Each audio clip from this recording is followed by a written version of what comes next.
Ladies and gentlemen, boys and girls, and lovers of drones everywhere, welcome to Thursday Night Live. Go Kelly Green, do your special dance. Yeah. There you go. That's a special sitting in the chair dance. Man, there was behind the scenes, there was a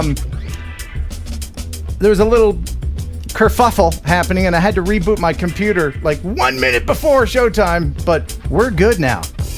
I've got to commend you. You did not melt down like you normally do. Your cheeks aren't even flush. No, I didn't. I didn't. I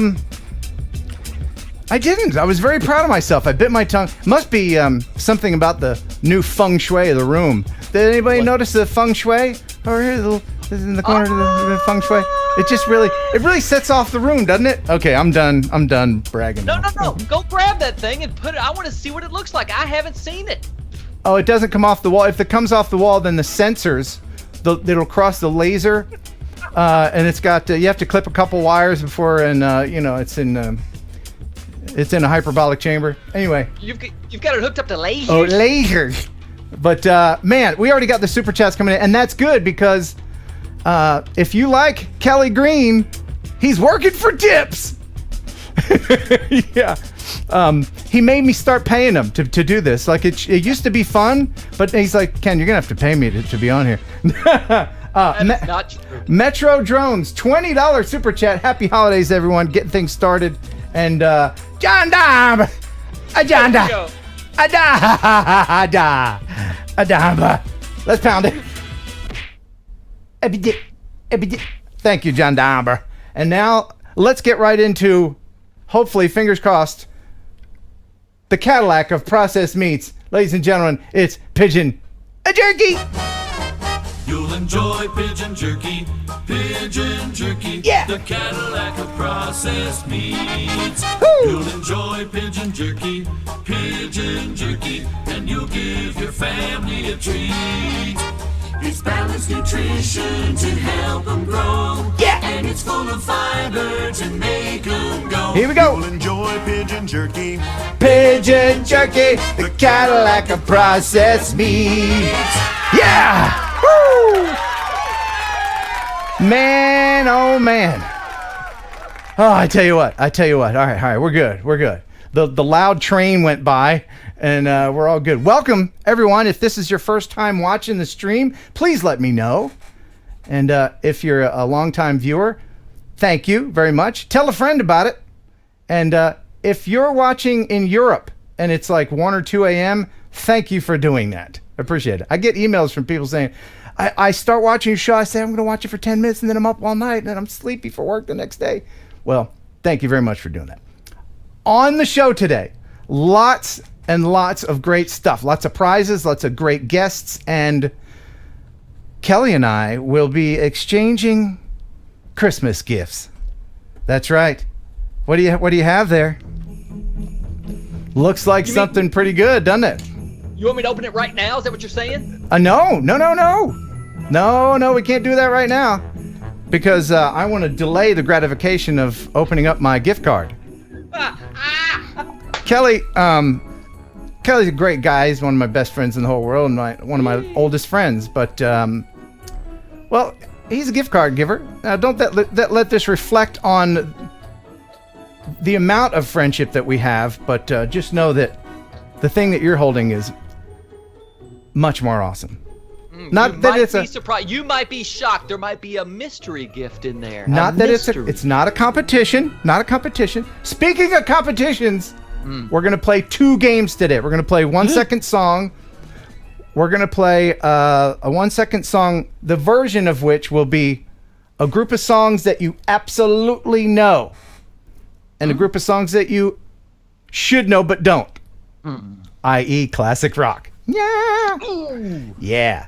And what's the second game? The second game, well, can you guess? It's a game that you hate. And we used to play it on the radio. Is it called, can I guess now? Yes. Is it called the Germophobe game? General quarters, all hands man your battle stations, all hands man your battle stations. Warning, there are germs ahead. Yes! Kelly is such a germaphobe. Let me know if you're a germaphobe too. Hey, Media Mike, thanks. $5 super chat. Hey Ken, here is a gift just cause it's my birthday. And thank you. And Mel Bolland with a 2-pounder. Let's pound it. Thank you. Now the other super chats, did I miss the text in those? Did I read them? Oh. John Darb. He said, yo, Ken, need this today. General election boredom in the UK. Oh. Right. And then Metro Drone said, happy holidays, everyone. Yeah, and that was a super sticker. Thank you, Mel. We appreciate it. Oh, that's the wrong button. Stickers. I like stickers. Today's guests, plural guests, the guys from Lume Cube. Oh. Yes, sir. And I've got this prize, which is a strobe that someone will win by playing the germaphobe game. Are there any other germaphobes out there? Just to give you an idea of how much of a germaphobe Kelly is, I have a little video here Oh, no. that will kind of demonstrate. Enjoy this.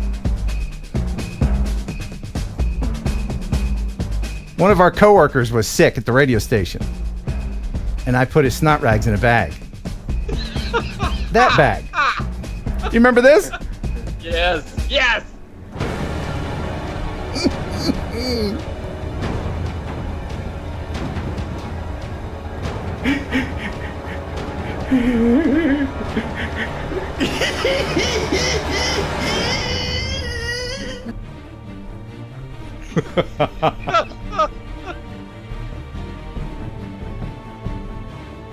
All right, so what is it? What do you think will happen next? Let me know in the chat. Will Kelly A, remain calm, B, freeze in terror, or C, scream like a little girl? And by the way, the Mo JEC with a 2-pounder.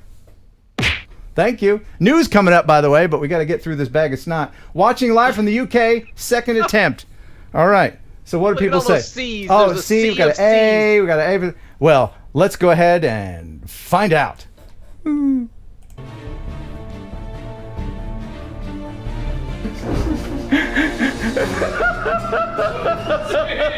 get that away.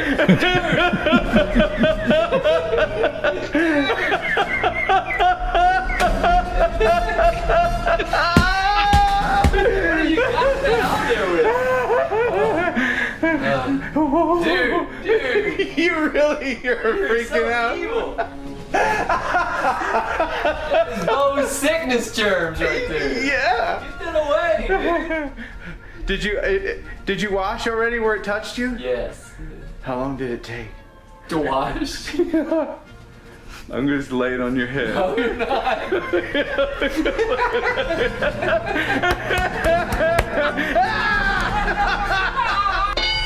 Yeah! If you said C, you're right. Look at him. You're infected.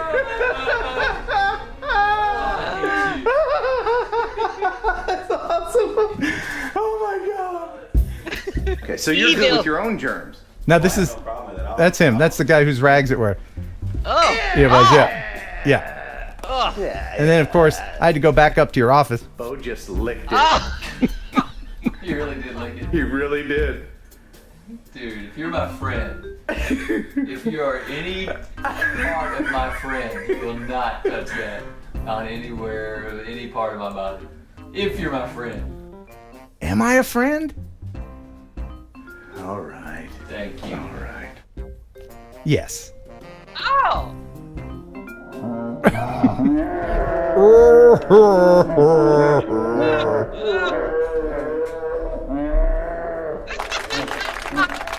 Oh, that's just fantastic, man. I love that. That was a great day.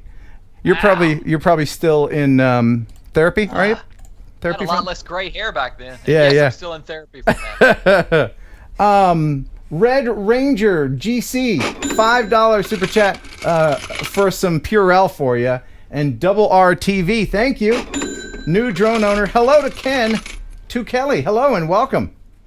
And yeah. Oh, and I forgot to say, I got mail. I've got this awesome magnetic filter from Freewell to give away, and so much more. But first, let's get into... Oh, yes? I've heard a rumor. Confirm it or deny it. Samuel L. Jackson might possibly be on the show tonight. That's right.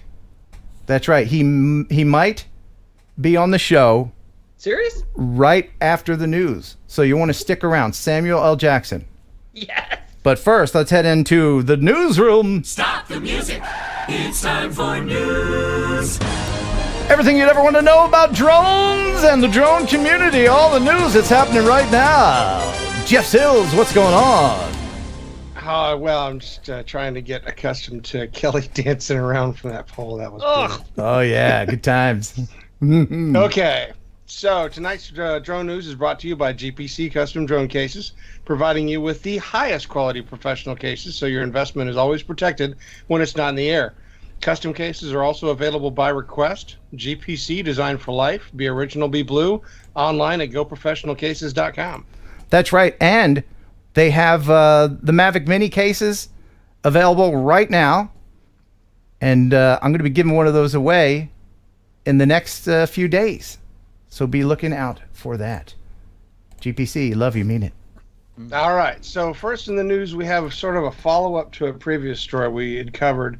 There was a drone enthusiast, Robert Lehman, who had been taken to court for flying his drone over dogs near a kennel and was too low to the ground. And in the court case, he was acquitted of all the charges except for one, which was that he failed to meet the FAA regulations for line of sight. But what's interesting about this is that the case brings forward something a little bit different. This sets a precedence for the drone governance being administered by the FAA. In other words, all of the other rules and regulations that this guy could have potentially have broken, the jury found that he hadn't. Which sets a precedent. So it reinforces the fact that the FAA drone regulations are enforceable and that they take precedence over anything else. That's good? Yeah, it is good. It is good because we have all these cities and counties that want to make their own rules, and this is an interesting way to be able to challenge that. Excellent. All right, so next in the news, straight out of Houston, thank you very much. The Bel Air Police Department recently got a chance to use their drone to catch a bad guy. Oh, good.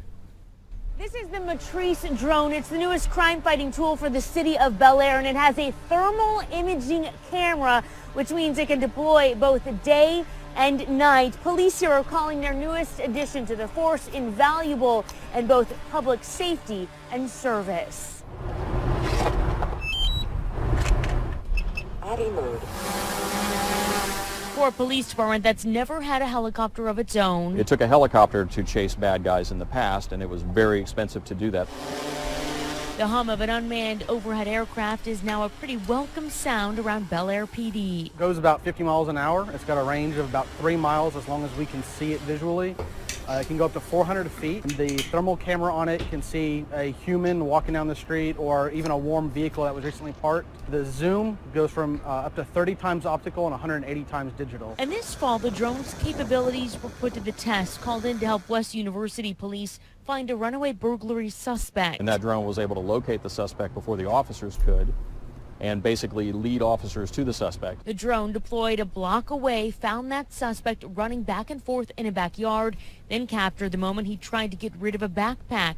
Police say it was found filled with stolen items, including a gun. The drone was able to see that, document that on film, and have that video ready for court if needed. Officer Aaron Lysek was the drone pilot on this call. I think this is a big game changer. He's one of 4 licensed drone pilots with the police department who now carry a drone in their cars ready to activate. I have the same police radio all of our other officers would have, and I'm just talking directly to the other officers. They have big goals for their new drone program. This is the police. Come out with your hands up. And one day hope to deploy a drone as a first response to all calls, from crime to traffic crashes and natural disasters. That's great. And I know that dude was a criminal and he did bad things and everything, but wasn't that a good shot in the garbage can? That's like a 3-pointer. Did you see it? That was impressive. Yeah, it's a really good shot with the left hand. Gotta respect that. Whoa, gendarme! A gendarme!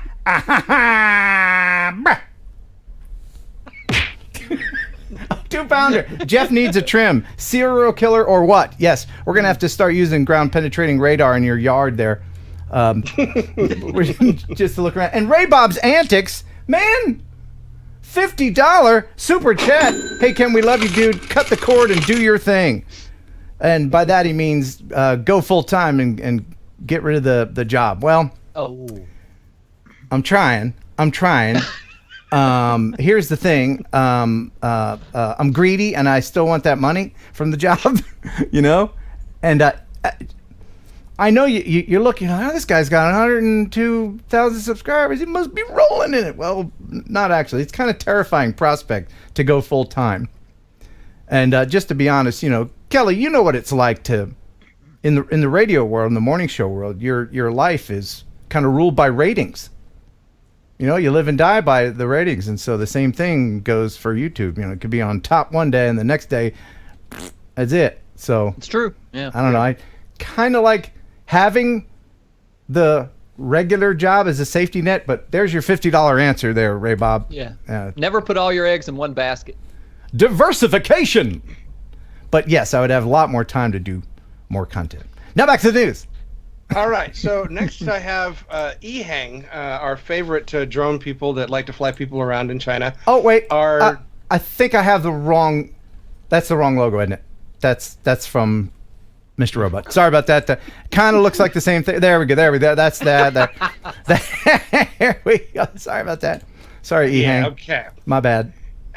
So Ehang is now bringing forth a U.S. IPO. This means that they're going to be selling stock in their company on the U.S. market, and they're seeking $46 million as their startup capital because Ehang is going to go public. So if you want to invest in the future of people flying in drones, this is your opportunity to be able to join that IPO once it goes active. Ehang right now is the best system available at this time and has shown the most promise. So definitely something to look for if any of the people in the audience want to invest in something new and exciting. Ehang's the next big thing. Okay, I'll call my guy. Call your guy. Isn't that what they say? I'll call my guy. Sell, buy. Whatever. Okay, so next in the news, South Korea has one-upped everything for us by bringing forth drone soccer. Okay, drone soccer. Yep. And what about it, Jeff?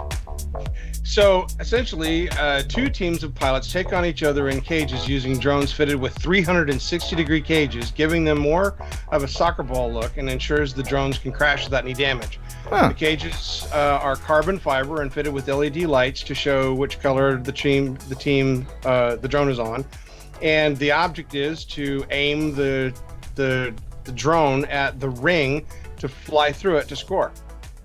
That kind of looks like fun a little bit. Yeah, it does. Yeah. I mean, all the lights are kind of necessary. You know, it's like a disco in there. Yeah, I mean, obviously, it need the lights for the identification, but no, I'm talking about the disco lights. It's like what do they call it? You know, when you go bowling and it's like a dance club. Oh yeah. What do they call that? Disco bowling. What do they call it? Glow bowling or glow. I don't know. You know what I mean? It's like, hey, it's not just regular bowling. It's dance bowling or whatever, and you're trying to make a strike, but you get like disco ball reflection in your face.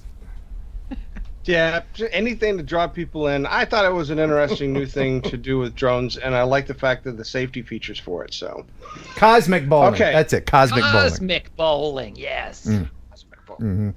All right. So next in the news, dog owners in the UK have been warned to watch out for drones around their property because dog nappers recently stole an autistic girl's support animal. The reason that they know that a drone was involved was because the family... Oh, Jeff! Look at that little muffin! Oh, he's such a cute little muffin! Oh my God, it's so cute! I need a moment. Oh. All right. So yeah, okay. While he recovers, the burglars used the drone to scope out the property, find out where the dog was kept, and figure a way into the property. Then they came in, took the 3-year-old dog along with its bed, They actually entered the house where the dog was sleeping and took it from within the house, which is fairly brazen, and essentially got away.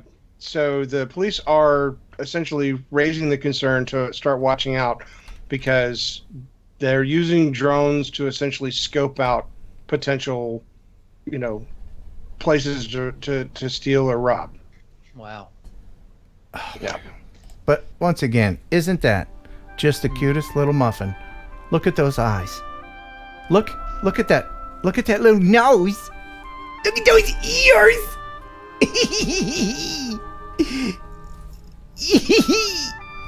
No one else likes dogs? No one? No one? No one likes dogs? Okay. Get yourself a little unconditional love. Okay, so at the Portuguese soccer match, I guess the Portuguese Cup is what they call it, the final ball was recently delivered by a man flying on a spider-like drone. Okay. That looks awesome. What?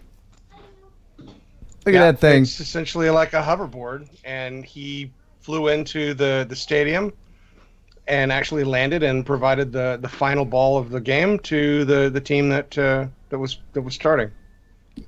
It looks fun, but you would have to have really strong ankles. Cause that's how he steers it and everything. What concerns me is when the player walks up to the thing, it's like, look down at your feet, guy. Oh, yeah. Good point. Just look down at your feet. Oh, that's right. Yeah, he was, uh-oh. What happened? Okay, they were. He was really close to those propellers. Yeah. Luckily, they got those shin guards, but still, I mean, that's just, look down, guy. All right, so next in the news, the U.S. developed a secret ninja bomb called the R9X missile that was used recently to attack terrorists. But what's interesting about this particular thing is the fact that it uses blades like swords. There is no explosive whatsoever in this device. Oh. It is purely kinetic. So it falls on the target, makes no explosion whatsoever, and will cut through whatever it hits. Well, that's a heck of a way to go. Huh. So it's designed specifically to make sure that there's no collateral damage and that they don't injure people that are in the area. It's specifically designed to take out surgically the one thing that you want to hit. Okay. That's a good... Oh, my goodness. That's a car. Wow. Yeah, but notice that the car is still pretty much in one piece. It just hit that one spot. Imagine taking that to Geico. I love the Ginsu reference, but that was, yeah. Oh, yeah. Yeah. Wow. Okay.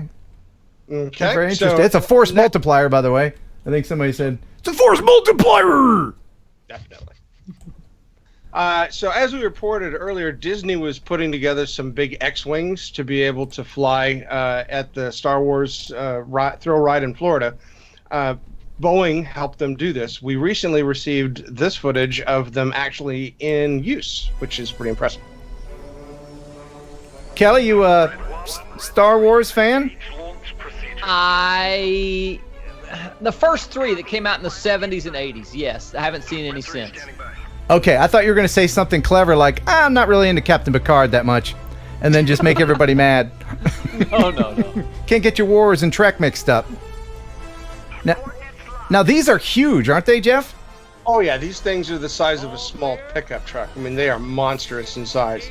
Wow. So that's probably the reason that they needed them large so that a larger audience can see them, but you can tell that they don't fly them over the crowd. They keep them back behind the wall, and then they fly away with a light show. That's really cool. Imagine how long the lines are to see that. Oh, yeah. Oh, my goodness. DG, $25 super chat. Thank you, DG. Cool hat and glasses, by the way. Looks like a blues brother, doesn't he? Yeah. DG in the house. Where's my... Oh, there. Thanks, man. Really appreciate that. Okay, so next I have something that's kind of interesting. The Drone Racing League decided to have an interesting competition. They were inviting people to develop an AI-powered drone that could fly through the same course that the regular racers do, And the idea was to be able to prove that an AI-powered drone has the same capabilities as a human pilot. So Team MV Lab in the Netherlands won the $1 million prize for creating the fastest self-piloting aircraft this season. The Drone Racing League then decided to take that aircraft and fly it against one of their best pilots. So I think Gabriel Gab 707 Kosher was the one that took it on, and he handily defeated the AI drone with a 6-second trip through the course, nearly half the time of the AI-powered drone that finished in 11 seconds. That's pretty cool. And that's a really cool looking drone, isn't it? Yeah, that's a pretty cool looking drone. Wow. Can we get? I think they're for sale. You can buy these now, I think. Or the Drone Racing League is making the race drones available, at least. I don't know about this one in particular, but they're a race drone with all the LEDs on it. You can buy one now. And they're only I think $500-$600. Oh my goodness. TJ, hey! Anubis Arch, $5 super chat. He says, to see if Jeff has the B word in that Amazon box. No, that's we wouldn't give the name of a female dog. We don't say that on this show. That's the B word he's talking about, right? That's clearly okay. Moving forward. Thank you. And a pure heifer. Thank you. $2. Bird is the word. Yeah, bird is the word. Now back to the news. Okay. So recently, a gentleman was. Everybody's heard about the bird. Bird's a winner when a bird. Bird is a winner when a bird. When a bird is a winner when a bird. The bird's a winner when a bird. When a bird is a winner when a bird. The bird's a winner when a bird. The bird's a winner.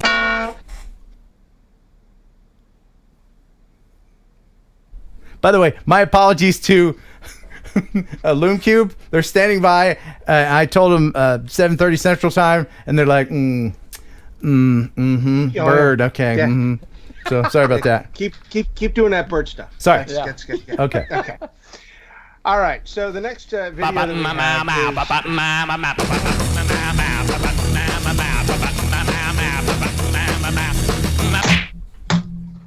Jeff, did he not just say keep doing it? Yeah, he did say that. That's what I heard. He did. We can roll back the tape, but I'm pretty sure that's sarcasm. Oh, was that sarcasm? Jeff, was that sarcasm?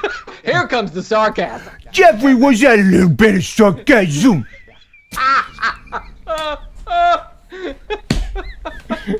Jeffrey, was that sarcasm? Okay. Okay. So next we have a video from Jimmy Chandra, who decided while he was out, I guess flying his drone, that it would be interesting to see whether or not these arowana fish that are known for jumping out of the water would jump at his drone. And they did. they do. They attempted to catch the drone. Luckily they didn't. Oh! Whoa! Boy, they got close. That's really close. What does the fish think it is? A bird? I mean, they think it's prey. So why would you?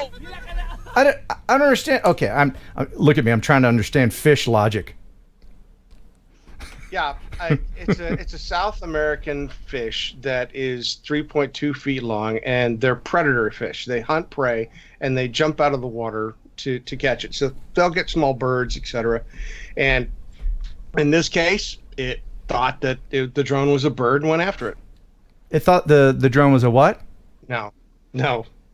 What did it think it was? It thought it was prey. It thought it was prey. Oh! I thought prey. I thought that's what I thought you said. By the way, one X-ray Doc. Hey man, $10 super chat for that silver play button. Congrats. Oh yeah, if you just joined us and didn't notice.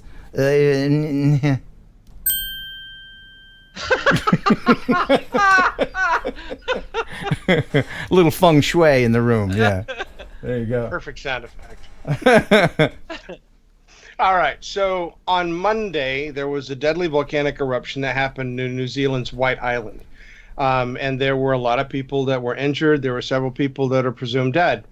But what's interesting is that because they can't go out on the island, and of course it's at a distance where helicopters and stuff like that are a little bit difficult to get out there. They actually had a helicopter there that was, I guess, part of a scouting group for the tourists, and it was caught in the volcano and actually sitting on the beach, destroyed.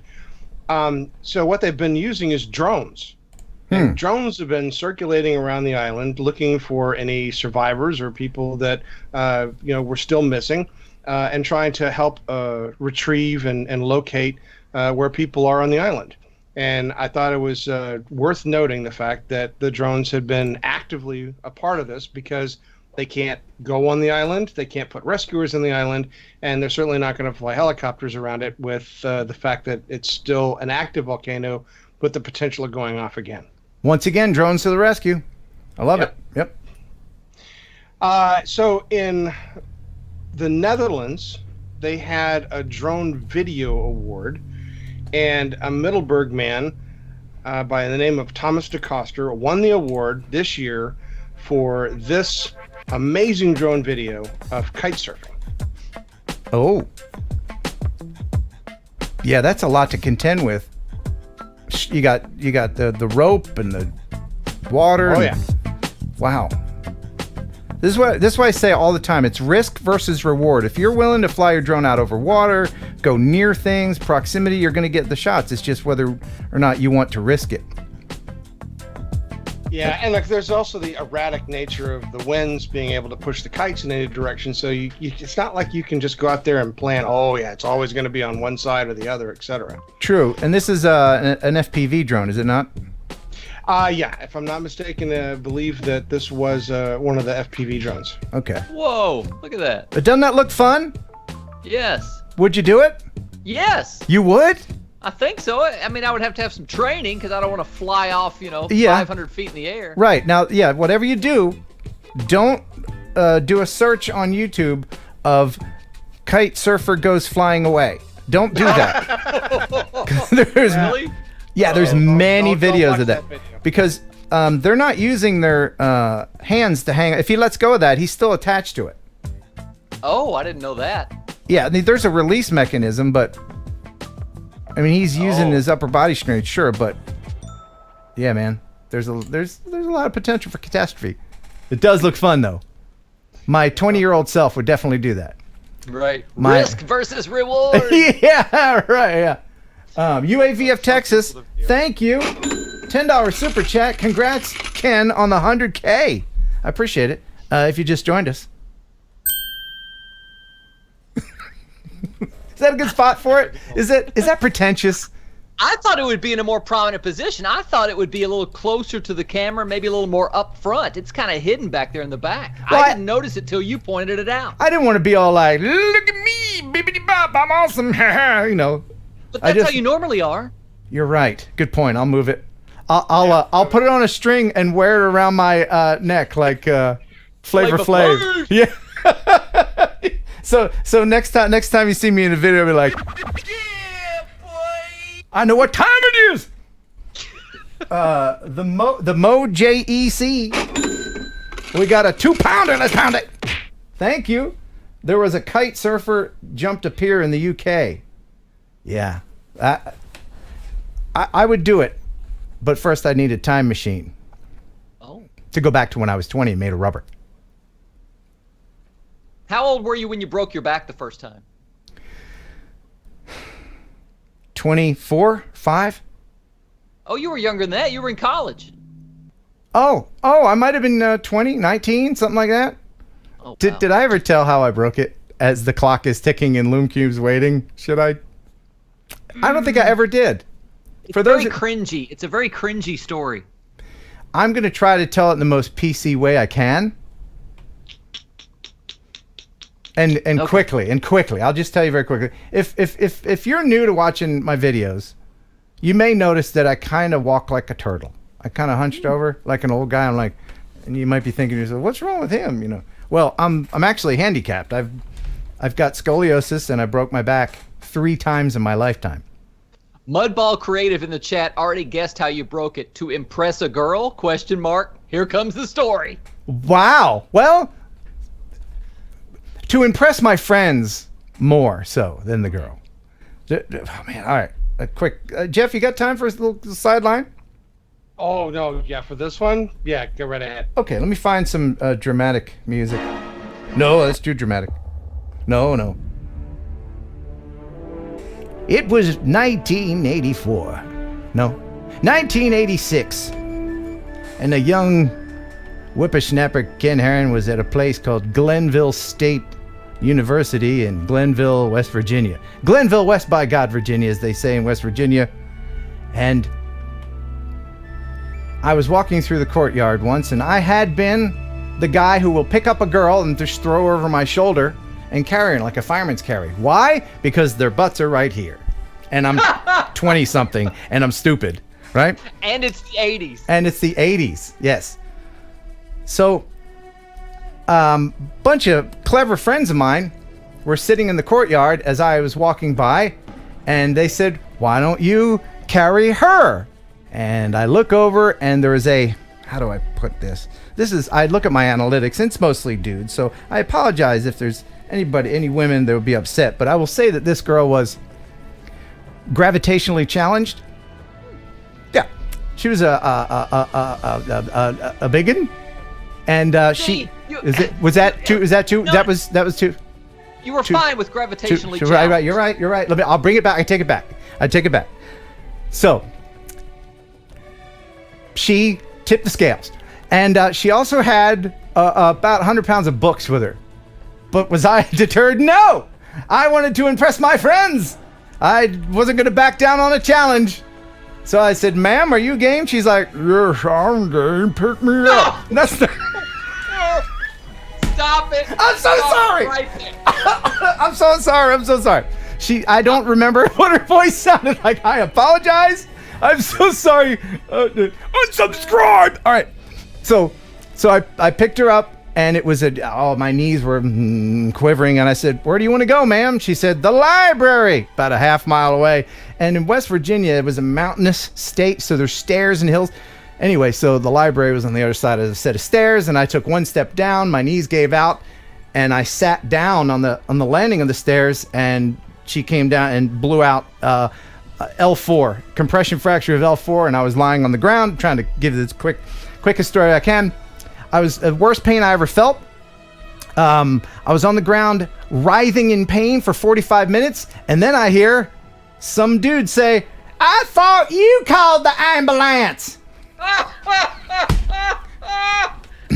and it had to come from a little town that was 45 minutes away, and so I was there for a very long time in pain, and people felt sorry for me. So another guy was like, here, drink this, you'll feel better. And it was like wild turkey or something. So by the time the ambulance got there, I was drunk. And the ambulance thought that I drunkenly fell down the stairs. So they didn't give me any pain medicine. So it's another 45-minute long ride to the hospital.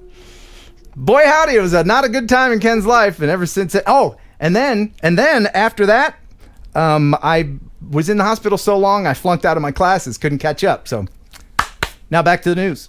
Is that your most embarrassing moment of your life? No. There's something worse than that? That wasn't embarrassing. That was just really painful. Did we lose everybody? God, we actually gained viewers during that story. I'm so sorry. No, I apologize to Lume Cube. I can only hope they're still there. All right, we got one more story. Do we not, Jeff? Yeah, we got one night. We'll get on. I'll tell a story. Kel will tell a story. It'll be fun. We'll do that one night. Okay, so next in the news we have what they call sights and sounds. Yes. A gentleman by the name of Jim Lucky lives near the St. Mary's River, and he likes to catch the tributes that the boats do as they pass through the locks each year.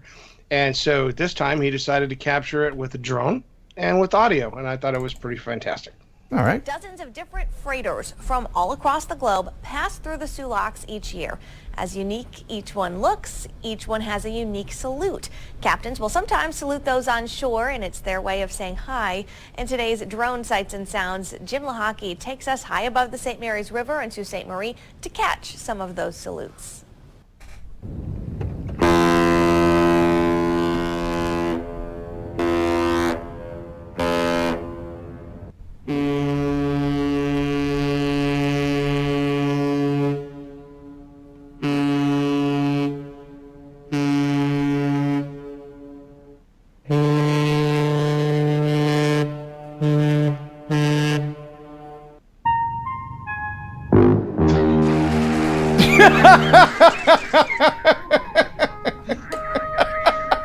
Don't those both sound like that movie?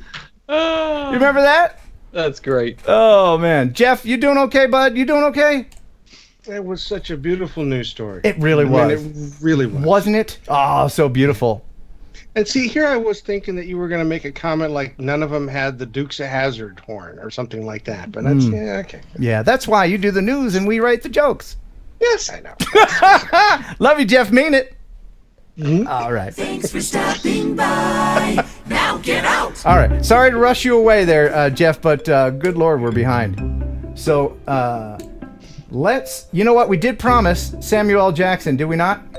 Yeah, is he standing by? Do you have him ready? We do have Samuel L. Jackson on standby. So let's go ahead and bring him in. Alexa, ask Samuel Jackson to sing a song. All right, let's get this party started. Yeah. Happy birthday to you. Yeah. Happy birthday to you. Yeah. Happy birthday, happy birthday. Happy birthday to you. Kelly is gonna turn 53 on the 19th. Did you think I forgot? 1 week from today. Did you think I forgot, buddy? I thought you probably did, yeah. No! Just because your birthday is so close to Christmas. And now here is the birthday boy. And you won't be here next week, which is a shame. I'll be celebrating. But I have a very special gift for you, and it requires you to be here. Could you hop on for 5 minutes next week? Oh, 5 minutes? 5 minutes. I don't know what my wife's got planned, but I'll say 95% sure. It's your birthday. It's your day. You can do what you want. That's right. Okay, I'm in. All right, good. And now while we call Lume Cube, half hour late, here is Kelly with a joke. How much did Santa pay for his sleigh? How much? Nothing. It was on the house. You got another one? Oh, sure. All right, what you got? What do you call a snowman in summertime? What? Water. Alexa, ask Sam Jackson to tell me a joke.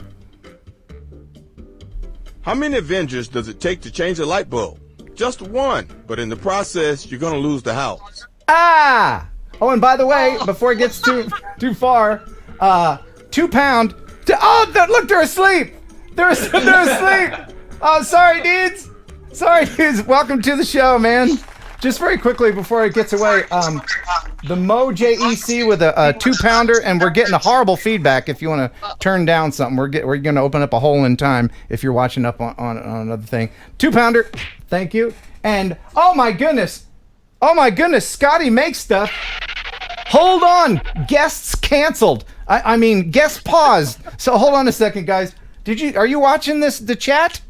What? Good. Did you see what happened? Look at this. Schmat. Scotty makes stuff down in Australia. That's 102. Now, do they have real money in Australia? No. Like $1.50 here in the Okay, well, thanks for the play money. G'day, Ken and Kelly. Big congrats on the 100K. Here's an early present for those 102K subs. Imagine how much pigeon jerky you could buy with this. Man, thank you so much.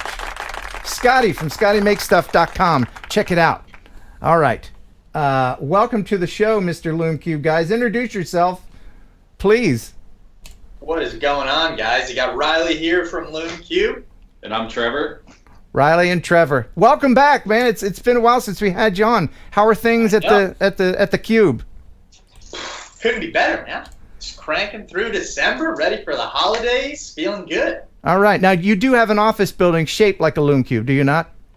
Absolutely. It's shaped like a logo. You know how Apple has that big circle building? Right. It's about the same size, but it's shaped in the Lume Cube logo. Now, I know your company is considerably smaller than Apple, as every company in the world is. But if you had unlimited funds and you could design your own building, what would you do? Trevor's the creative one. Let's see what you got. Oh, man. Would you have like Go. like nap pods and playrooms and like scooters and all that kind of stuff? Yeah, I say we go all underground, so it's always dark, so we can always use Lume Cubes. Ah, brilliant idea. Brilliant idea. So, what do you got new? Let's hop on the website here and see what's going on. I get updates a lot. You guys are pumping out the new stuff. Got the panel light, and we got the a couple things. Yeah, mainly for the filmmaking category. You want to tell them about some of the new film stuff? Yeah, absolutely. So earlier in the year, we came out with the Lume Cube strobe, which was anti-collision lighting for drones. But since then, we've kind of hit on our other customers, filmmakers, videographers, photographers. So we've come out with the new Lume Cube 2.0, which is basically an updated version of the light that started the whole crazy Lume Cube journey.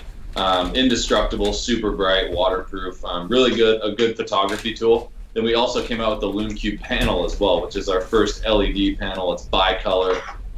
Would work great for Kelly right now to light him up a little better. We have one lighting us up. That's why we look so good over here. Oh yeah, I got mine here. Busy coming out with new products. Oh yeah. Yeah. Oh, that is bright. Kelly, you need a little light on you. I'll light you up there, buddy. This thing is fantastic. The batteries last a long time, and it's metal. I use it to hang pictures sometimes. Look at that. That is good technology. How much is this sucker right here? If somebody wanted to buy one of these, how much is it? The panel light. $149. Okay. $149 usually, but maybe a little better in a couple of minutes. Oh. Do tell. Go on. Uh-oh. Cat's out of the bag. For episode 124, Ken's viewers get 15% off using the code TNL124. Ooh. TNL124. Okay. Correct. Express shipping cutoff to receive before Christmas is December 18th. So it expires on December 18th. So if Lume Cube gear, that's it right there. If Lume Cube gear is on your wish list, slide that to someone that's buying your gifts, or if it's a gift for someone else, you can use that on our website, get 15% off. Wonderful. And if people happen to be watching this after that date, you can always use TNL 10. Exactly. And that's a correct. 10% discount. So, and of course you can use them together. No. Don't get greedy. Don't get greedy, people. So we're going to play a fun game here in just a minute. But first, I know that you guys are completely prepared with a couple jokes, aren't you? What you got? All right, you ready? Yeah. What you got? What do you call a pile of kittens? What do you call a pile of kittens? Kittens. What do you call it? A mountain. A mountain. That's pretty good. That's pretty good. Trevor, what do you got? Oh God, we had one joke. Meowton. Meowton. Oh my goodness! I just noticed the We Heart Ken on the board in the back. And I'm guessing behind I was hoping behind Trevor's head it said "and Kelly," but it does not. So that is of course from the last board meeting you had, where everybody just in the whole company agreed that they love Ken. That's our motto going into 2020 is just We Heart Ken. Aw, you guys are great. Lume Cube is a great. How many people you got working in the company? We're about 14. Yeah, it's not a huge company, no. but man, you got some really great products. What kind of things you have coming up down the line there in the new year? We got some really cool stuff. So we've been working behind the scenes on a few things. Although we are 14 people, we're 14 people here. We've got a couple people overseas, a couple R&D teams, so probably about 20 plus total, working like 35. But we do have some exciting things on the drone side. So the drone is a business that we're not gonna ignore in 2020. So we've been working some stuff up. Don't want to let too many cats out of the bag, but there's going to be some features that are not currently out there on any drone lights that we're hoping to bring to market to really blow some minds. And then, we've got basically a lot of the stuff that filmmakers see. What we're trying to do is just bring a lot of new technology into the play. And so whatever's out there, keep it kind of like you saw on the Lume Cube panel, like super slim, well-built, metal.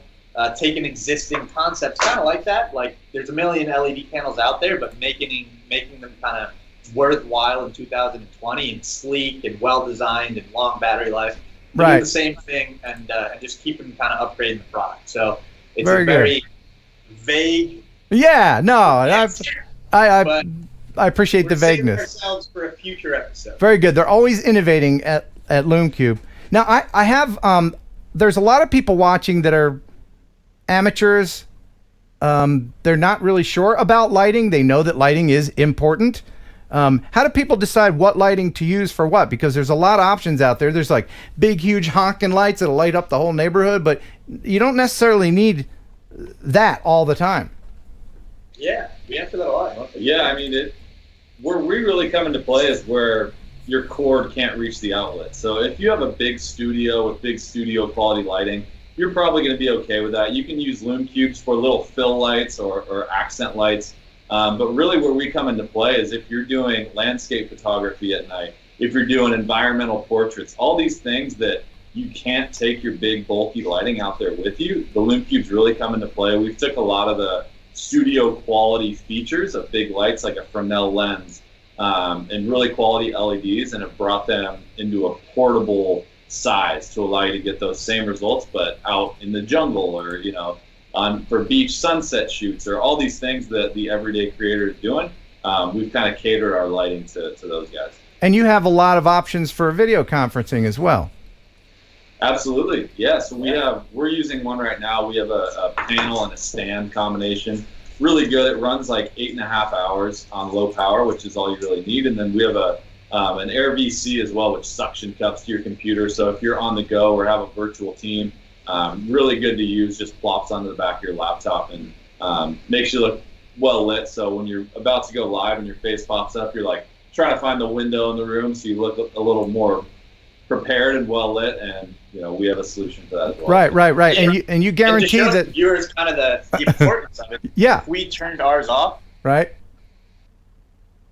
Oh, I see. So that's like the fluorescent lights. Yeah. So this is just some overhead lighting, but you want to look professional, like a newscaster actually doing a broadcast. That's when you can sit here and actually get all those good details. And it just makes everything look a little bit more professional. You're right, because like if you're just using fluorescent light or overhead lighting, you get shadows in your eyes and in weird places, and it just looks a little bit off. And you guarantee that all of your lighting solutions make people look at least 5 years younger. Is that right?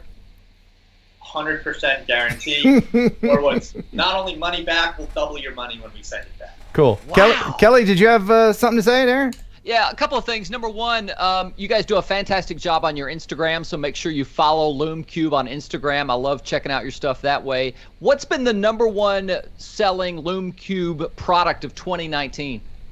Great question. So we've had a lot of success across the board, but from a volume perspective, it has been this guy. Wow. Here. Yeah. So this is the anti-collision light for the drone. So it's actually been the highest mover. Of all 2019, believe it or not, we launched it in, June? Yeah. In June. So about halfway through the year, and that thing goes like gangbusters. And how much does it weigh? I know people are thinking about, a lot of people are getting the Mini, and I know for a fact that the Mini can handle it. I mean, it weighs 10 grams, and it's about 1.5 inches. So on the Mini, very little impact on your drone. On the bigger ones, there's basically nothing you can notice about the drone's performance. It's different. Yeah. And so 10 grams is the equivalent weight of 2 quarters. The quarter is 5 grams each. So just imagine that, really does not take any weight off of the drone. And you can fly all over the place. Very good. And yes, I get this question a lot. Hobbyists can fly at night as long as they have a strobe. And you can win one right now with a wonderful game that Kelly hates, but is known as, we're going to give this away to someone. So if you want to, let's see. Pick me. Let's just do it like we usually do. If we're going to play for someone. So here is the wacky intro. Kelly is terrified of germs. They make him shake. They make him squirm. Germophobia is what he's got.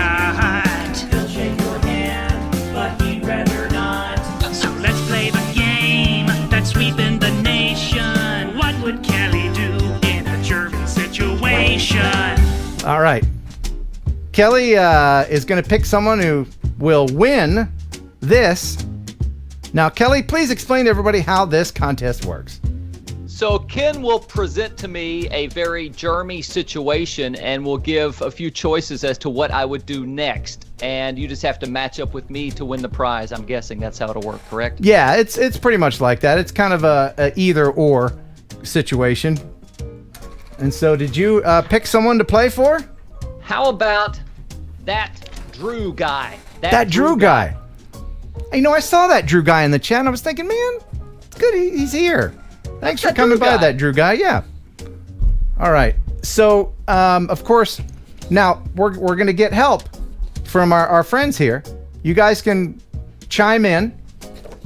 In fact, let's go ahead and let them play, for that the Drew guy. We haven't played this in a while, so we kind of remember how we did it. So that's how it'll work. Are either one of you germophobes? Oh. No? Okay, this will be great. My germs. Big fan. Yeah. Keep your body guessing. Yeah, that should keep your body guessing. Yeah, man. White blood cells. Yeah. All right. Chad Nordstrom, $10 super chat. Ken is the man. Well, thank you, Chad. All right, so I actually have quite a bit of scenarios. Oh, my. This will be fantastic. Settle in, boys. Settle in. All right. A restaurant near Kelly's house had a bout with food poisoning. That place shut down, changed their name, and hired all new people. The new place offers some of Kelly's favorite food. It has absolutely nothing to do with the old place that had the food poisoning scare. The only thing that's the same is the building. Will Kelly ever eat there? Guys? 0 chance. Absolutely not. Negative. Absolutely. Kelly, and what is the answer? No, I'm never going to eat there again. But it's not the same place. The germs are in the walls. The germs are in the walls. Okay. So now you know how Kelly's crazy mind works with germs. Very good guess. All right. So far, so good. All right, here's scenario number 2. Feel free to play along in the chat. Yeah, they're all like, nope. No. All right. Kelly and his family just get home from staying at a resort hotel. A few hours later, he gets a call from the hotel informing him that he's left his laptop there. On his way to the hotel, he hears a news report about a bed bug infestation at that same hotel. Does he continue on his way knowing that the bed bugs cannot live in the laptop, or does he turn around and buy a new laptop? They're bed bugs. They're not laptop bugs. I think he goes for the laptop. Oh, Kelly? I would probably have a lot of stuff saved on the laptop that would be of utmost importance to me, and you said it right when you said they're bed bugs, not laptop bugs. As long as the laptop wasn't laying on the bed, I would Okay. All right. So far, they got it right. Yeah. All right, here's the next one. 2, baby. Yeah, 2 for 2. Kelly is helping out a local homeless community when suddenly he passes out from a bit of heat stroke. As he opens his eyes, he is nose to nose with the scruffiest, dirtiest, and smelliest man he's ever seen, who then says to Kelly, "It's a good thing I saw you, pal. Nobody here knows mouth to mouth except me." Does Kelly continue to help out the needy community, or does he get out of there as fast as possible and drink a gallon of hand sanitizer? Is this before or after the panic attack? Yeah. What do you think, guys? It's you. Oh man. I want to say he's gonna get back up on his feet and help out the homeless community. Kelly? Oh no! Oh no! But he saved your life, man. All right. So, sorry. That's not a match. Okay, here's the next man. This is the extent of his germophobia. Okay. Here's the next one. Kelly's wife, Krista, has just guzzled a big glass of milk 5 days past its freshness date. She leans over for a kiss. Does he kiss her? What are people saying in the chat? Nope. What do we got? I want to say he'd give her the cheek, but I don't even think he'd give her that. This might be a hard stiff arm scenario. Man, expired milk breath. Kelly? It would be one of those G-rated kisses where it's, completely closed mouth. Heck. That's all it is. That's it. Wow. Okay, so they got that one right. Yes. Yeah. So between love and germophobia wins the day on that one. Okay. All right, here's the next one. Kelly is swimming in the ocean. A little kid starts peeing right next to him. Does he move away and keep swimming, or does he get out of the entire ocean altogether? Remember, it's the ocean. Oh, man, this is a tough one. Yeah. Tough one. By the way, thank you for the super chats, you guys. I appreciate it. River Mersey with a 1-pounder. And Jimmy J! How many of these based in real life All right. experiences? Well, You might have to go with the unanimous in the chat. He's out of the ocean. He's Kelly? out of the ocean. Kelly? I'm out! Fish pee in it all the time. Okay. All right. I'm out! All right. Couple more. Jimmy J! That I expected. Yeah, right? I know he's worth. Are these real scenarios that have already happened? Nah, this is just what Let's I'm. hope they never do, Trevor. Yeah. Let's hope they never do. This is just what I'm hoping will happen. All right. Kelly's friend. Oh, I love this. Is one of my favorites. Kelly's friend bought a quilt for him to give his mother for her birthday. The friend said it was handmade by a special quilting community to help pay for the costs related to their cause. He wraps it up and heads on over to give it to his loving mama. On the way there, the friend calls to find out how she liked the quilt and that it was handmade by the leper colony. How fast does Kelly burn the gift, and will he ever speak to that friend again? Well, I didn't see that ending coming that way. But Do they still have leper colonies? And do they knit? Oh, man. That thing is out the window on the highway at 80 miles an hour. Kelly? Never look back. It's not out the window. I'm out the window. The gift stays in the car. The car goes over a cliff, and All right, so where are we as far? I think they're pretty on track with this so far. There's only 2 more scenarios. Am I losing everybody in the chat? Okay, we're good. All right. Kelly and family are eating a pizza at a pizza joint. They've been gorging themselves on delicious hand-tossed pizza, and Kelly has put down 7 slices. As he starts eating his 8th, he glances over to the guy who's been making the pizza, and he's picking his nose. Will Kelly tell his family about it, ruining their dinner, or will he keep it to himself, not eat any more pizza, and never go back to that pizza place again?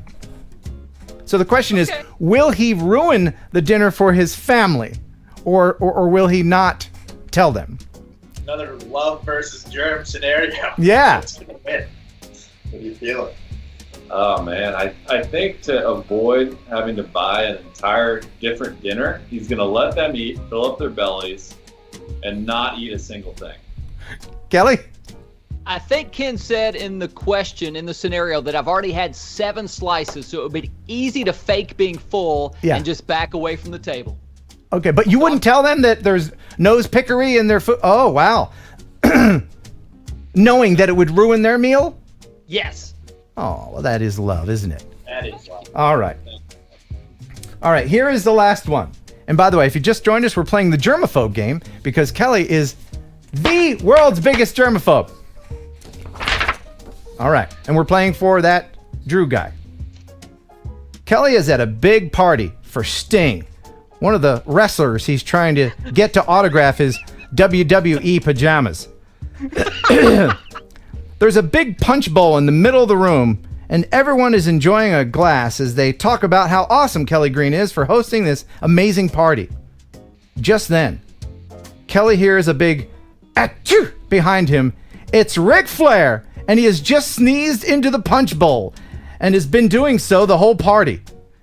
Does Kelly pour out his glass of punch, Or does he happily guzzle it down, hoping that ingesting Ric Flair's DNA will somehow make him as awesome as the Nature Boy?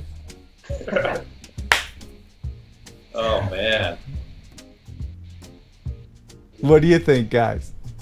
It depends if the fear of getting beat up by Ric Flair is greater than the fear of germs. Like, for instance, you wouldn't say, "Oh, Rick, that's gross, man. Get out of here." Yeah, no. And Ric Flair is Kelly's hero. So, what would he do? He may still sneak in the corner and sneakily pour it out. Like, pour it out in a plant. Yeah.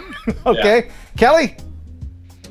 Dude, I pick up the punch bowl and guzzle it like Oh! this. Wow! Give me more of that Flair! Awesome. Wonderful. We Okay. underestimated the love for Ric Flair.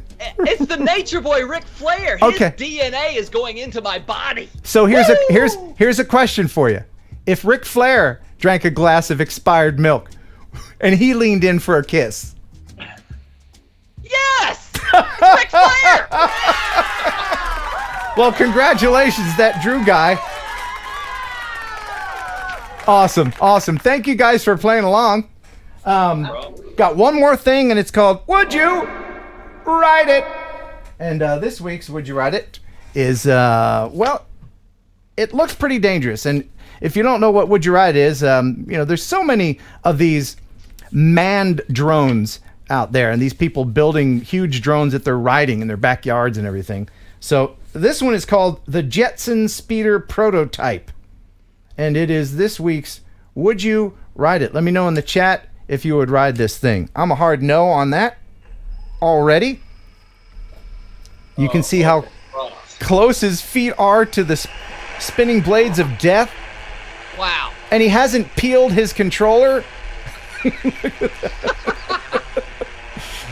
I don't know, man. So, Trevor, would you ride it? Get me on that thing. Is there a weight limit? What? I don't know, but at least dude's pinching. I like the seat compared to the standing ones. That's not the only thing that's pinching while he's riding that thing. Yeah. So, Kelly, would you ride it? No, absolutely not. Yeah, Blake said maybe. PK said ride it. We got Steve, Lawrence, yes. Yeah, we got. I think most of the people would ride it. Wow. That's pretty stable to me. Ten Toes said, not this idiot. Wow. Well, it's powered by 8 propellers, and it's capable of lifting a passenger up to 220 pounds. And the flight time is only 15 minutes. It's the Jetson Speeder. But no, I'm not gonna ride that thing. You guys, thank you so much for being a cool company. And once again, there's a link to all of this in the description. And if you use TNL 124, you get a 15% discount on everything. My goodness. Woo. Awesome. All right, I'm going to give you guys the last word. You can give us a joke or just tell us something off the top of your head that's oh so wise that we can take with us throughout the rest of our day. What do you got? Yeah, I'd say thanks for having us on and happy holidays to everyone. It's always fun coming on here. We'll come with some more jokes next time. Yeah, just thanks for having us. We'll see everyone soon. Wonderful. And we thank you very much for supporting the show and the channel. Thank you, guys. All right, guys. Thank you. All right, see ya. Yeah. Okay. Those guys. LumeCube.com. LumeCube.com. That's right. LumeCube.com. LumeCube.com. Am I holding it up right as I'm pressing the thing here and yes, saying goodbye to okay, good. All right. So maybe you noticed that I have a ton of videos over here. Let's go ahead and get right into those. All right. And yes, we're going to play 1 second song later. I'm going to try to jam it all in and keep this thing under 4 hours. Kelly, you got 4 hours, don't you? I've got at least 3 hours and 59 minutes. Okay, so I have a question from someone, and I hadn't really thought of this. This is from Derek, and it's about the Skydio 2. The company's going to be sending me one to test out here in the next week or so. Oh. So I'm looking forward to that. Let me know in the chat if you put a deposit down for one, or if you're excited at all about the Skydio 2. So Derek says, Ken, after watching many YouTube videos about the Skydio 2, I have a couple questions you may be able to shed some light on during TNL. People are launching the Skydio 2 and letting it follow them, which is fine, but at that point they don't have visual line of sight on the drone, as it's behind them, bobbing up and down, trying to track them. One other thing is, while it's following them when they are riding on electric scooters and whatnot, there always seems to be a ton of people that the Skydio 2 is flying over. Good, bad, thoughts on the matter? So he brings up a good point. You really... So it's made... Is that a train going by behind you? No, it's some dude that's super masculine that is running direct headers out of his Pinto. So the way it's manufactured and made and designed, it actually breaks one of the rules, because if you don't have line of sight, you're in violation. Yeah. The FAA does allow for periodic looking away, looking down at your controller. So it's visual line of sight doesn't mean, always and forever. Just you gotta look. You just have to know where it is. Situational awareness. You have to know at what point in the sky it is, because the FAA does allow for to use, like, if spotter to use goggles, you can use goggles momentarily, binoculars, that kind of thing. But if you can't depend totally on its autonomy. Like if it's over a hill and you're on the other side of the hill for extended periods of time, I'd say that's probably not right, following the regulations. What are people saying in the chat? They put down a deposit on it. Waiting 2 months already, Big Bopper says. Yeah. So I think this would actually be a good drone for real estate people. There's a lot of talk about the autonomy, but you can fly it like a regular drone. It's got a controller. It's not just something for following you on a motorcycle. What would make it better for real estate? Because obviously that's what I do. What would make it better than, say, a Mavic Mini for real estate? Well, the collision avoidance. It's second to none. It's American made. America. So there's a lot of people are going to want to go for that option just because they want to keep the money here at home for the technology. I'm hoping that they'll give DJI a run, because they desperately need the competition. Yeah. But I'll see. I'm also interested in seeing how good the camera is. So, Kelly, have you ever been to Alcatraz? Many times. By the way, we missed a super chat from John Darb.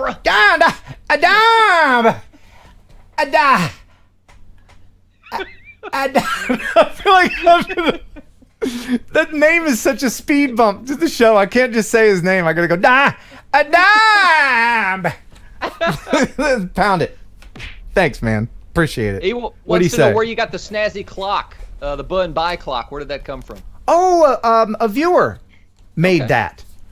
And truth be told, it's got minute and second hands on it, but it never worked since day one. And I bought new clock innards to put in, but I never had the time to put in. So it's always 4 o'clock or whatever. Yeah. But and the name of the person is written on the back, and I can't remember the person's. I apologize. Raven 187. Thank you for the what is it? 2 Australian? Is that Australian? I think so. Thank you. How's the FPV flying going? That is a great question. Let me go get my drone to explain. Let me go get my FPV drone. Here's Kelly with a joke. Where do snowmen keep all their money? In a snowbank.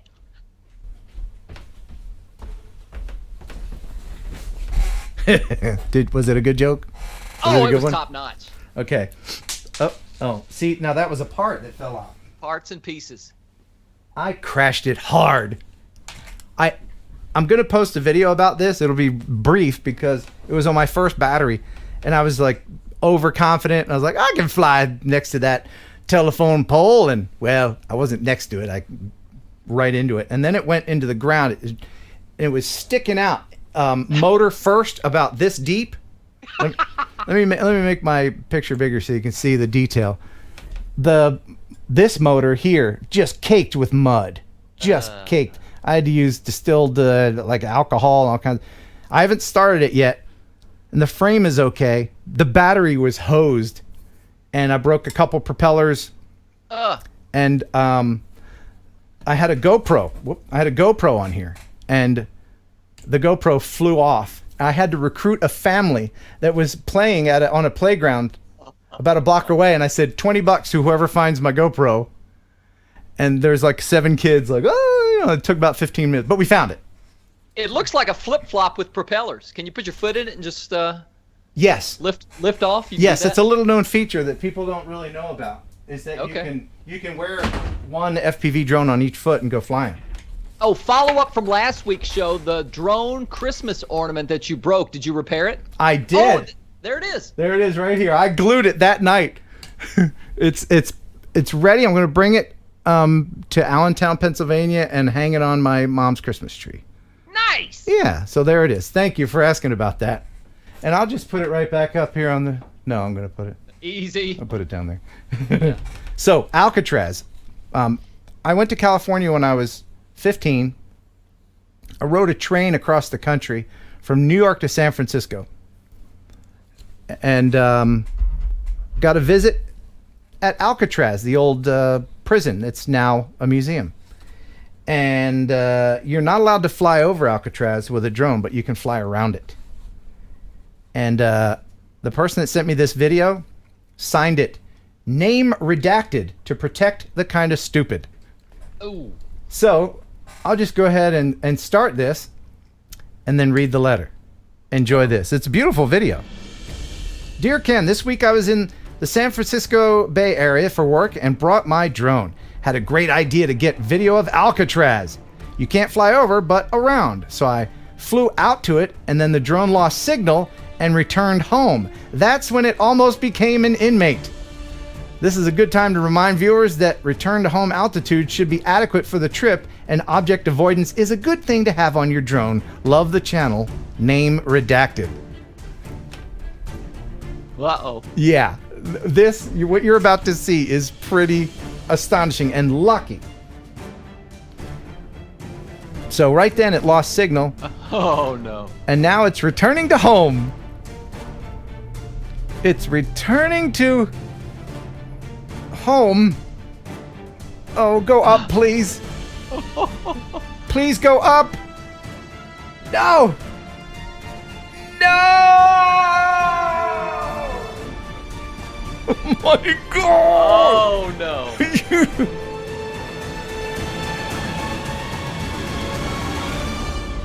Look at that. That was the object avoidance kicking in. Wow. How about that? Did he say what kind of drone that was? I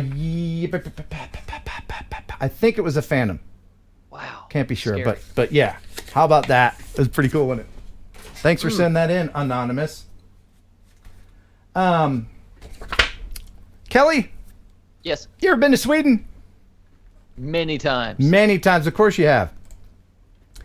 I apologize. The name's okay. Tilly. Easy enough. Hey, Sky Pirate. Is it Pirate? Yeah, Pirate. Hey, $10 super chat. A dog walks into a saloon with a bandage on his front leg. Bartender says, "What are you having?" Dog says, "I'm just looking for the man who shot my paw."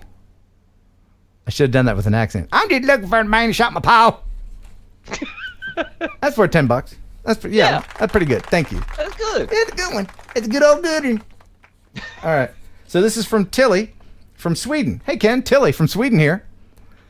During the last year, I have studied to become a commercial drone operator at Lund University in Sweden. During my second internship period, this time with the Department of Archaeology and Ancient History at the Lund University in Sweden, I got to combine all my previous experiences within media and television production with my now newly learned skills in storytelling with drones.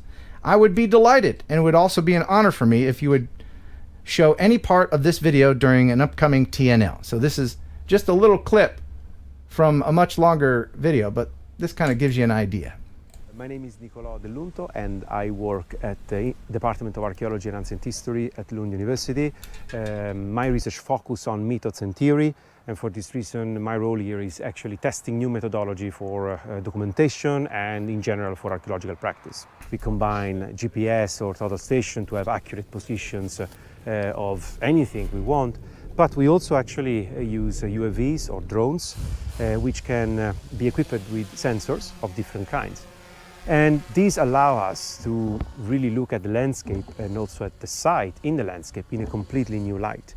In specific, we can have, for example, 3D high-resolution model of the surface and then investigating the morphology of the ground and really achieve a lot of knowledge. Or, for example, we can use sensors which allow us to see behind the normal spectrum and see this means we can actually spot information which are not visible with the normal RGB or the normal vision that we have. And this is something which was absolutely science fiction 5 years ago, 10 years ago. Today is absolutely part of our training as archaeologists. Our students are trained to use all this, and it's fantastic because this shows that the discipline is really going for a direction which we couldn't foresee a few years ago. That's awesome. What a great way to use drones, and thank you, Tilly, for sending that in. Yeah. If you want to send something in, you can. If you think it's cool or neat, and maybe it's not even edited. Maybe it's just footage. You can send it here, kenheronupload@gmail.com. I will edit it for you if need be, if it's cool enough. And I apologize. Sometimes I don't reply to the email because then the email gets junked up. But I will reply and give you a thumbs up on your video if it's a link. Kelly? Yes? Do you want to see another video, or do you want to do our Christmas presents? Oh, let's do one more video. One more video, okay. How about explosion? Oh, I love them. Explosion! All right, you remember before we showed those cooling towers in the UK? Oh, yeah. And they were about to blow them up. Well, they done blow it up.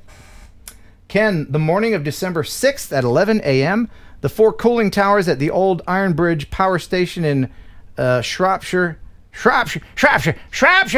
Darnborough, UK were explosively demolished. This aerial footage gives you a bird's eye view of the moment the towers came crashing down.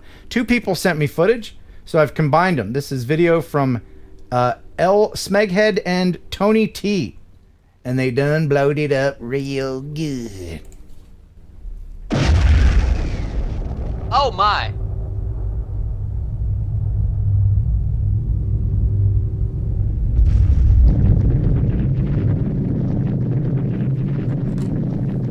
There's something immensely satisfying about that. It really is. Yeah. I mean, it took forever to construct them, but 10 seconds to... I don't know why there's so many... You hear the train? I do hear the train. I'm literally 2 blocks from a train. I didn't take that into consideration when installing my studio. I should put a sign... but rent is cheap there. Yeah, that's true. I should put a sign down the tracks going, no horns in here, in this area. Okay, so it's probably time for us to open our Christmas gifts. Is that the Polar Express I hear coming? Yeah, it is. So I gave Kelly a box with an amazingly awesome Christmas gift in it, and he gave me a gift card. And I appreciate it. Thank you very much. Kelly's a gift card guy. Let's see if you can guess what's in mine. You think it's a gift card. Where's it from? Amazon. How much is it? $50. That's a reasonable amount. Open it up. And I'm guessing, can I guess what else? Yes. I'm guessing it's one of those cards that makes some kind of sound. Am I right? Let's see how well Ken knows me. Okay. Amazon gift card, $50, card that makes sound. All right.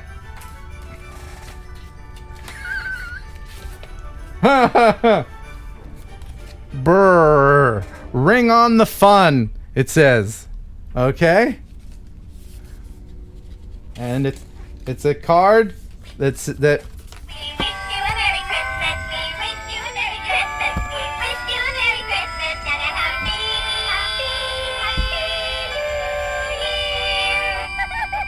Yeah. So I was correct. Merry one. Christmas from your bestest friend for 26 years. Have we known each other that long? Yes. That's too long. Will it do the...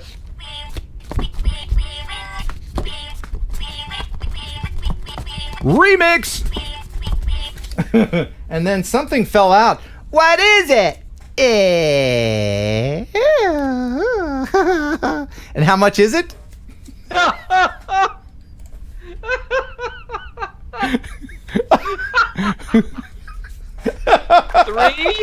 3 for 3. That's awesome. Thank you, Kelly. You know, it's the thought that counts. No, I really do appreciate it. That's awesome. But yeah, I guess when you've been friends for 26 years, you're not going to get any surprises. You probably know what I got you, right? Are you kidding me? Take a guess what I got you. It's a Mavic Mini.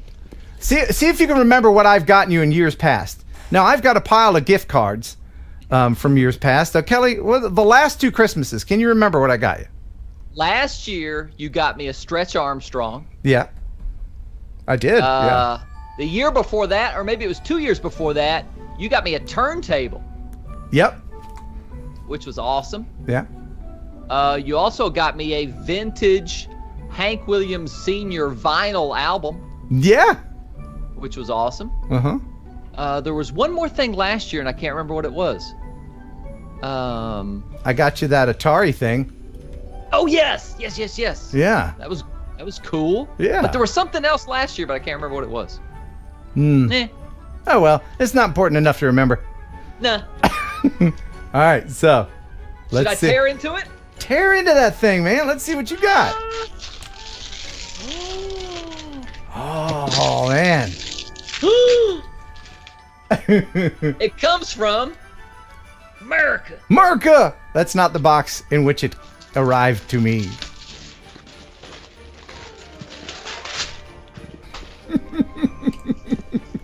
Oh, I gotta show you something. Oh, what is it? My father-in-law gave me this. I've never had one of these before in all my 52 years. Pocket knife. Oh! My very first pocket knife. He's got a blade, man. Don't mess with Kelly. He'll cut you. I will straight up cut you. All right. Oh, yeah. I spent a lot of time looking for this. Is this what I think it is?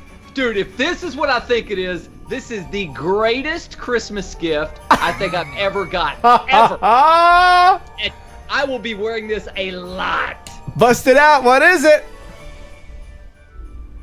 Boom! It is an ugly Ric Flair sweater. Oh, there's nothing ugly about this, my friend. Is it the right size? Yes, it's perfect. Oh, that's great. Oh, this is so awesome. You like it?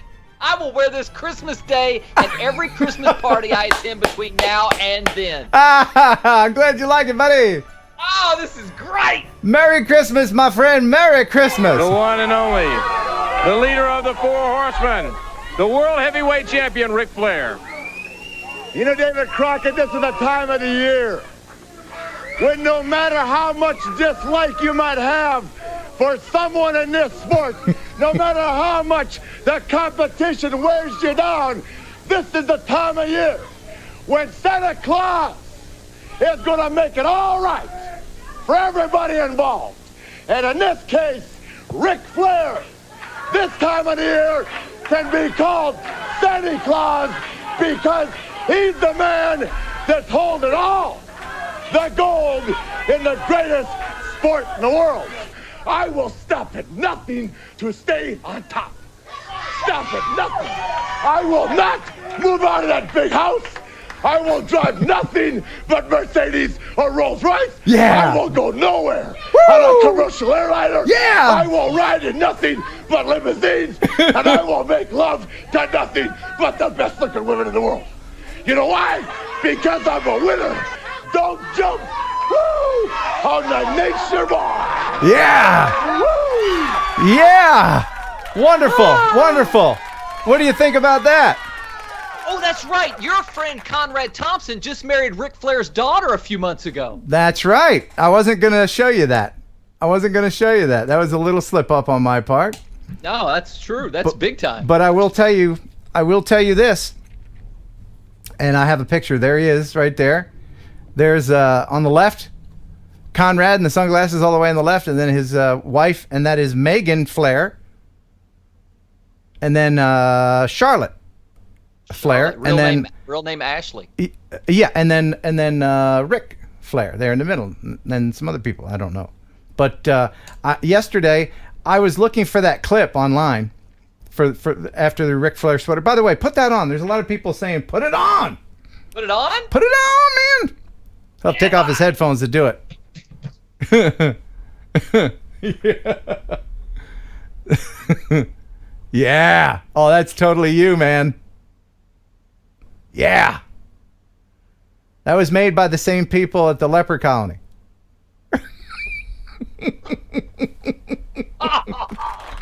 Oh, yeah. Ah, that's you, man. That's totally you. How's it feel? It feels like $1 million. Woo! Woo! So I'll tell you the story. Yes. Yesterday I was looking online for that clip. By the way, Pure Heifer, $2 super chat. Thank you. Woo! And then I realized, I was like, oh, I'm friends with Ric Flair's son-in-law. And so I put a call into Conrad. I haven't talked to him in a long time. And then we texted. And I will tell you exactly what the texts were. I wasn't going to tell you this until later because we're trying to arrange this for your birthday. Oh, my goodness. But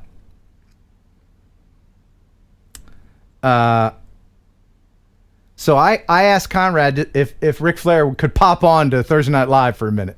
And he said, we probably couldn't do that. But he did say that he would have him record a video for you. Really? Are you being serious? Yeah, on his phone. And I wanted to have it for tonight. And I was waiting all day for it to happen. And then I get this text. He says, hey, dude, not looking good for tonight. I'm sorry. Next time I'm with him, I'll get him a shout out on my phone, though. And I said, thanks. That would be great. So I guess the cat's out of the bag. The surprise is gone. But the promise I made to you, I don't know how many, 7 years ago, hopefully I will be able to fulfill that for you because I know how much you care about me. So it's the same. We're on equal footing as far as that goes. We are. You know, Conrad Thompson is one of the biggest podcast guys. He does these wrestling podcasts and is making a mint off of them. I mean, he is like one of the biggest names in podcast wrestling there is. Oh, really? I didn't know that. I just know him as the mortgage guy. Yeah, I think he's kind of pushed that aside, and this podcast thing is blown up. Yeah, he's got a show on Westwood One now. Yes, he's got, I think, 4 separate shows on Westwood One. Yeah, so anyway, Merry Christmas, Happy Birthday. I'll try to get that for you, bud. That's big. That would be huge. Woo! By the way, did my wife know about this shirt? No. Why? Did she? She just sent me a text saying, you're already wearing it. Thumbs up. Oh, I didn't tell her? Huh, interesting. Maybe, your daughter was very curious about the package. Maybe they opened it up and then resealed it. That could be. All right. So, man, you know what I need after that? I need a break. I need some Raz. I need to, I need to get in the Raz chamber. I think we all need to get in here and just relax in the Raz chamber. You know what would be awesome? Is if Ric Flair could join us here in the Raz. I mean, it's already really awesome in here. Wouldn't it be great if the Nature Boy would join us in the Raz chamber? Is there room for somebody as big as the Nature Boy Ric Flair, woo, to get in the Raz chamber? I doubt it, but wouldn't it be wonderful just to have a few remnants, a few stray feathers from his feather boa floating on the top? Yes. Very nice. Yes.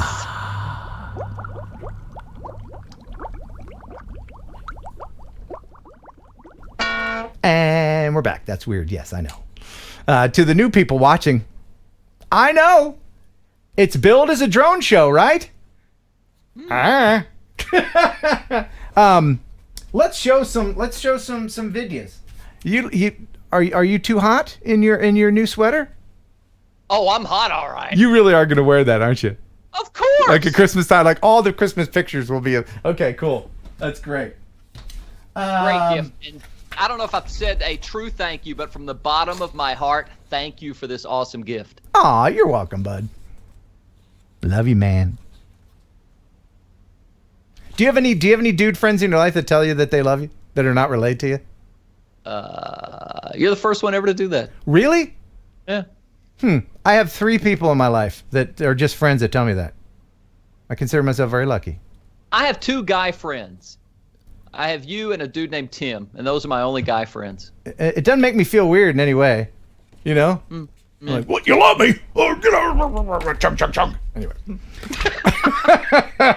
By the way, people in the chat always ask if I'm at the radio station because the wood looks the same. It does, doesn't it? Interesting story. This person who built the radio station and remodeled the real estate building I'm sitting in is the same person, so that's why the wood is the same.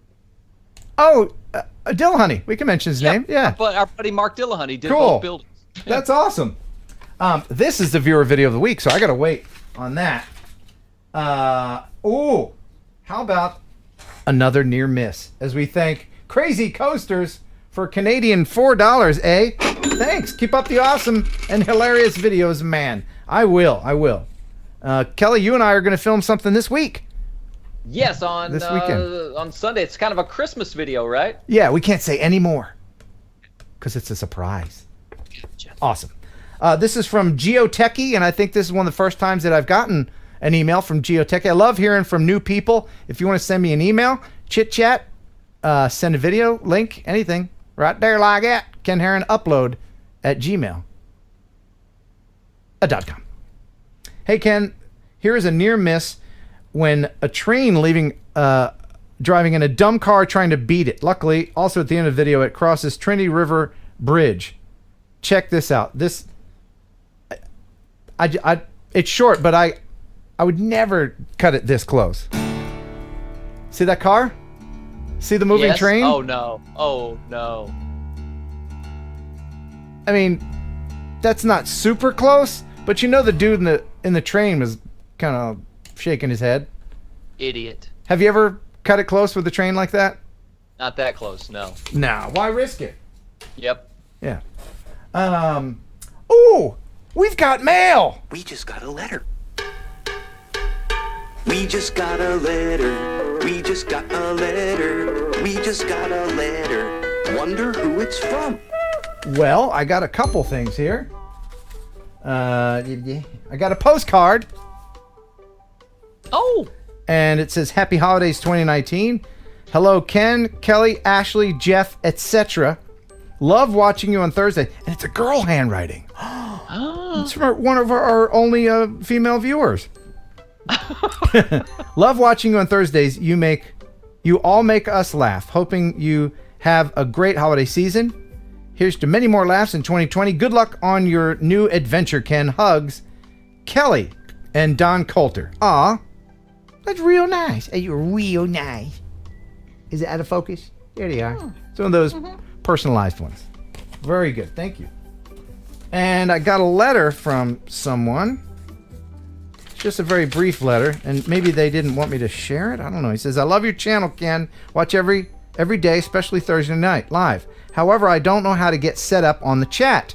Do I have to go to a special site or to donate, which I would like to do, but don't know how. Any help would be appreciated. And this is from Thomas. So I get this question quite a bit, and I think you have to be logged in to your YouTube or your Google account in order to participate in the chat. I think it could be as simple as that. Yep. So there you go. And one more. And this is from someone sent me a shirt, and they didn't put a card in here. They just have their name on the shirt. It says it was made by Pura Heifer. Yeah, okay. Thank you. Oh my goodness, look at this. Oh, that's not me. That's you. Look at this. Look. Oh, nice. It's my logo with a 100K thing on there. Isn't that great? Very cool shirt. Man, thank you so much.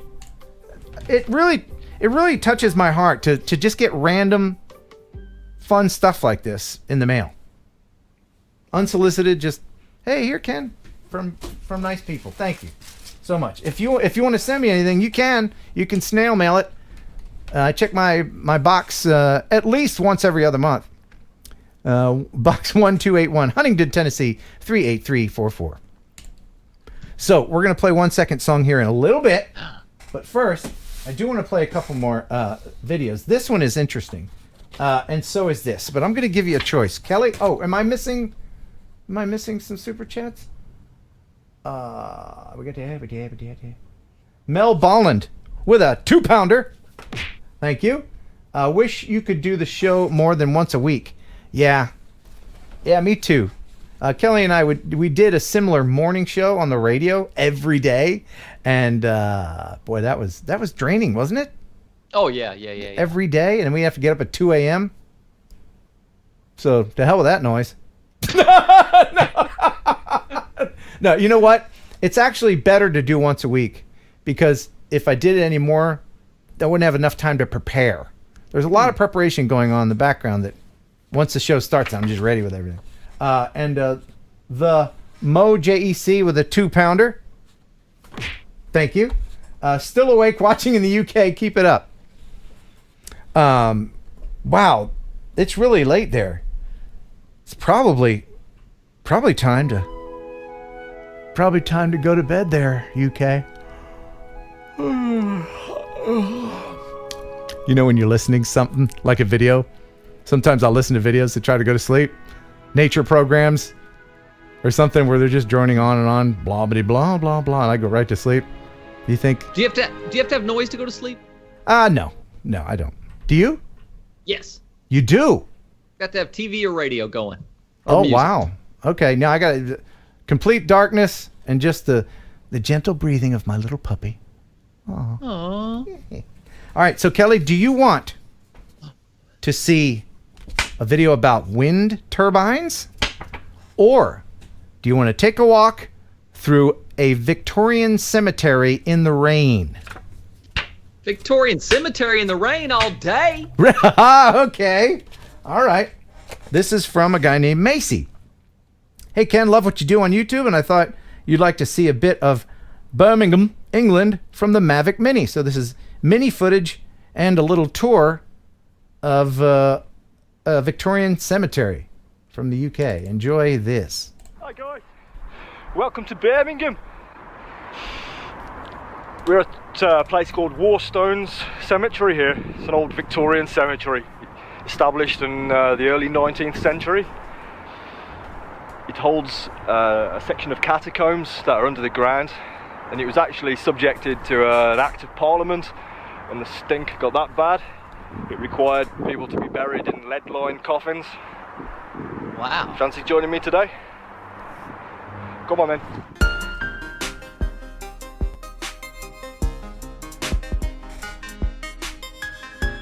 Kelly, have you made plans for the afterworld and beyond?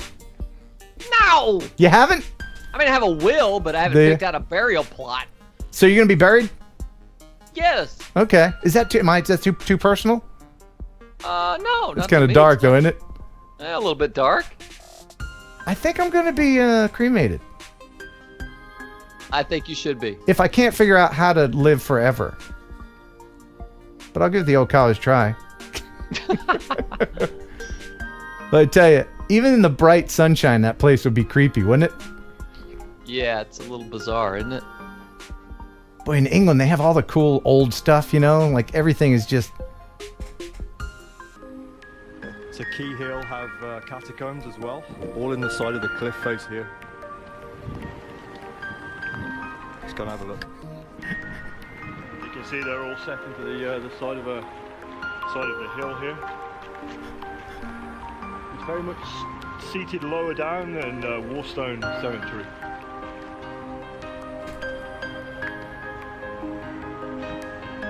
Yeah, and you can see all the bolts all lining the wall, all the way going all the way around here.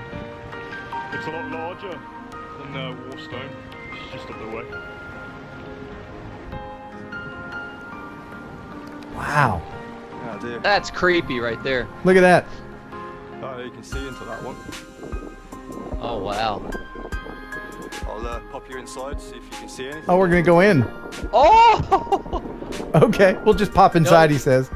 Don't do it. Oh, my goodness. Yeah. We'll just see if a hand just popped up, grabbed the camera.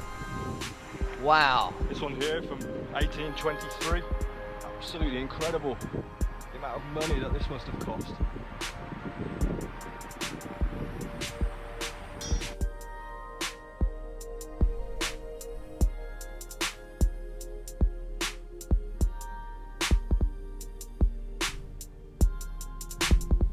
Now my time is ended, my mortal race is run. I must bid you all farewell, for Jesus bids me come. Wow. Creepy. That is creepy, and that was a great video, but I was laughing because I looked over the chat, the drone footage. Gary H said, "You can't fly over people." Okay. I think the people have to be alive. I'm pretty sure you can fly over dead people. I'll call the FAA to be sure. Hey, let us know the answer to that next week. Hey, FAA, can you fly over dead people? That's awesome. All right. Let's watch some wind turbines, shall we? Alrighty. This is from Jim Earl. He says, "Hey Ken, I really enjoy your show. I've always been fascinated by wind turbines. Had a chance to fly over one near Woodland, California, and here that is."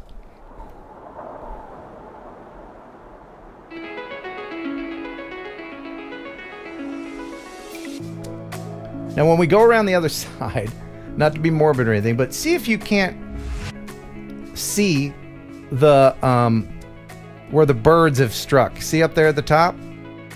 You see that little scuff marks there? That's no. Yeah, in the front of it.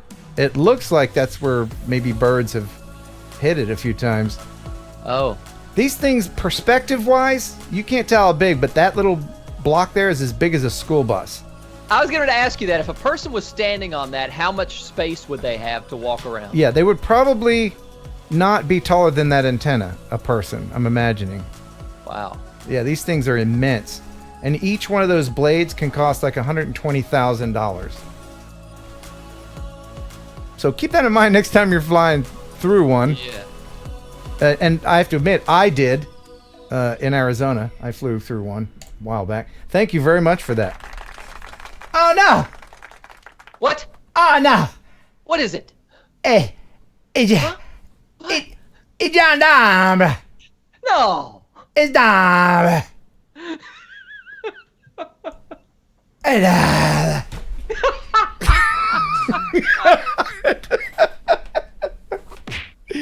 Thanks, man. Try it, Kelly. Try saying gendarme. You gotta lean your head Yeah, back. you gotta do that. Nah, I don't know why that did. I don't know why I'm doing that. I go to sleep with repeats of TNL in the background. That's a good idea. Yeah. That's a really good idea. More views. Yeah. All right. Are you getting sleepy, Kelly? Are we going too long? Okay, good. Because boy howdy, we've got a 1 second song to play, and what I would like to do tonight is pit you against an actual person. How are we gonna do that? I want to bring someone in. Okay, and I should have mentioned this Somebody's before. in your house right now? No. I want to bring an actual viewer in. So if you can hop off of watching us and be on Skype. If you have Skype, if you have an account, type in your username in the chat and we'll bring someone in to pit you against them. Oh. So it'll be an actual competition. Good luck. Okay. And, oh goodness. Okay, when I had to reboot my computer. Here is Kelly with some jokes while people are doing that, because I gotta click on the thing and I gotta do the other thing and gotta make sure that thing is, because I had to reboot my computer. Oh, Geeksvana, £5. Did I have a strange fever dream, or did I watch a video of you shopping in Walmart? Haha. I thought that woman was going to steal your camera. What? What is this? I don't even know what he's talking about. Oh yeah, I bought a set of spy glasses. What? Yeah, I went into Walmart and did some shopping. I didn't think the video was going to be good at all, but then I started editing it and I was like, this ain't bad at all. I'll post it. They sell spy glasses at Walmart? No, I got these online. They're Oh, and you wore them to shop at Walmart. Yeah, I got them right here. Oh, I got to see this. I've got to see this. By the way, I'm wearing these every time I talk to our owner. Of the radio station? I want to have a record. Yeah, there they are, right there. Oh yeah. It's a camera. They look kind of normal. Well, I mean, if you never saw my other glasses, you wouldn't know. But... He would not. The owner of the radio station would not notice. No, he wouldn't. But you can see it's got USB right there. It's got an SD card goes right in there. You see that? That cool? Wow. Yeah. What's the quality like? Pretty good. 1080. It records really good sound, real good audio too. There's a link if you want some in the last. What happened here?